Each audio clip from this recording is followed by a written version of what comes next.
So how do these patients present and how do we diagnose them? So you've already seen some pictures of some of the skin findings that we see in patients with BPDCN, and this is one of the more common findings. About 90% of people with this disease have some form of skin finding that is either their initial presentation and why they present to a doctor's office, or something that's found in the course of a workup for some other symptom. Patients often have involvement of multiple systems. So you can see here in this diagram, bone marrow involvement is very common.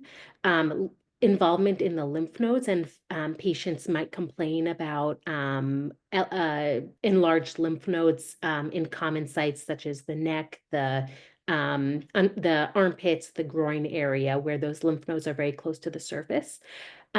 Unique to BPDCN and compared to some of our other leukemias, there is a very high rate of involvement of the central nervous system. And what that means is that patients will often have leukemia cells that are detected in the fluid that surrounds the brain and the spinal cord, called the CSF. And the incidence of this is very high. It's about 30%, which is much higher than really any of our other acute leukemias. And then, as we've discussed several times already, it can affect the skin.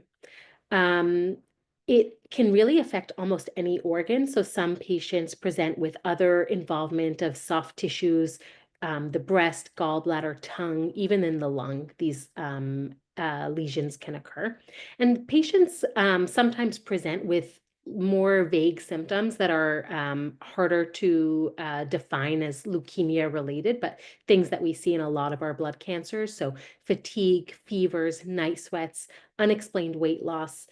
These are somewhat common findings in these patients. And then like many other blood cancers, because the immune system is involved, these patients are at higher risk for infection. So sometimes patients do present with recent infections. So to give some examples of some of the skin findings that we see, they can be really variable. So this is an example of a young woman who was diagnosed with BPDCN, and you can see she had this diffuse area of flat, brownish, reddish lesions that were all over her back and even in the front of her body on her chest in other images from this paper.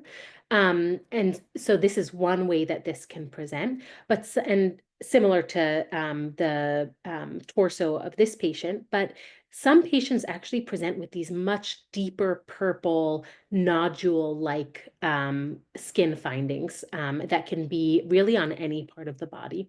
So because these are kind of vague, non-specific types of rashes.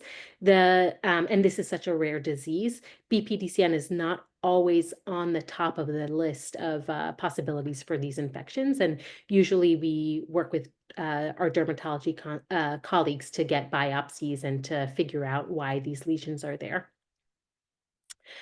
In addition to the skin findings, some people can have enlargement of their spleen, and this is an example not really from a BPDCN patient, but from a patient with another blood cancer, where you can see here the spleen is very, very enlarged. Usually the spleen is sort of like a crescent sliver that's up here and smaller than the liver, but here you can see that this is very enlarged. And this is a PET scan, which highlights very active parts of the body. So any part of the body that's actively using up glucose will light up with this darker color. And this patient, you can see, has all of these enlarged lymph nodes that are being detected on PET scans. So enlarged lymph nodes and enlarged spleen are common. The way we diagnose BPDCN is very similar to a lot of our other blood cancers. So every patient needs a physical exam and a very detailed history from their doctor. And then we also send many blood tests, including a CBC or a complete blood count, and then other general tests of kidney function and liver function. In order to really characterize the disease and understand where the disease is affecting the patient, we do a bone marrow biopsy and aspirate, and that's depicted here. We take a needle and we numb the area above this bone called the iliac crest that is in the back of the hip, and we go into the bone with a needle. We take out some of the fluid portion of the bone marrow and then also take a bone marrow biopsy. And we send that to our pathologists where they do many different tests, including special stains to characterize what the cells are. They also do some tests called flow cytometry that help determine the type of cell. And this particular test is very necessary for BPDCN because there are certain proteins on the surface of the cell that are detected by flow cytometry that allow us, one, to diagnose this as BPDCN, and nowadays even determine whether somebody is eligible for certain targeted therapies. We also do this test called next generation sequencing. This is a complicated test on the bone marrow sample, sometimes can also be done on the blood from the veins. And this allows us to determine what types of gene mutations are involved in this cancer. We really do all of these tests in all of our leukemia patients, but it is just as important in BPDCN as these other diseases. It helps us understand the disease better and sometimes can even help us, again, determine targeted therapy options. Because this disease affects so many different parts of the body, these patients do need imaging scans, often with a CT scan of everywhere from the neck all the way down through the abdomen and pelvis, because we want to see where the disease is, what parts of the body the disease is involving at diagnosis so that we can trend that over time to evaluate response to treatment.